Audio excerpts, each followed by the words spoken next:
Ton కోటిన్నర సరుకు Chennai సేరినాదప్ప.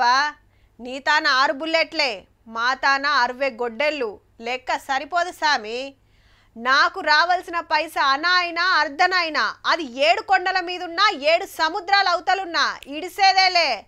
Party ఉంది పుష్ప అని సినిమాల డైలాగులు చెప్తుంటే చూసి సప్పట్లు కొట్టినాం. కానీ బయట అంతకంటే జోరున్నదుల్లో.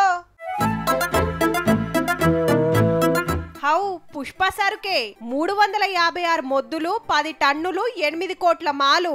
కొట్టింది తిరుపతి శేషాచలం అడవిలా, దొరకబట్టింది ఢిల్లీలా. ఎర్రచందనం ఎత్తుకపోతుండ్రని నెల కిందట గీ ఇద్దరిని పట్టుకుంటే ఢిల్లీలా ఓ గోదాంలో దాచిపెట్టినట్టు చెప్పిండ్రట. మరి సాటుంగా ఎప్పుడు కొట్టుకోవైనరో గాని ఆడిదానిక చేరింది సరుకు.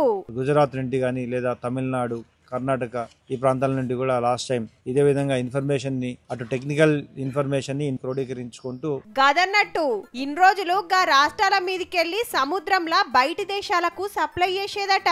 గా రూట్ల చెక్ పోస్టులు టైట్ చేసేటోరకు ఎవ్వలకు అనుమానం రాకుండా కొత్త తొవ్వల ఢిల్లీకి పట్టుకపోతుర్రన్నట్టు పనిమంతులు. ఆడ దొరకబట్టిన మాల్ను కోర్టు పర్మిషన్ తోటి తిరుపతికి తెచ్చిర్రిగా. మరి ఈళ్ళని చూసి సినిమా తీసిండ్రో, సినిమాలో చూసి ఈళ్ళు చేస్తుండ్రో గాని ఎర్రచందన మగుపడితే పాప ముందురా నాయనా.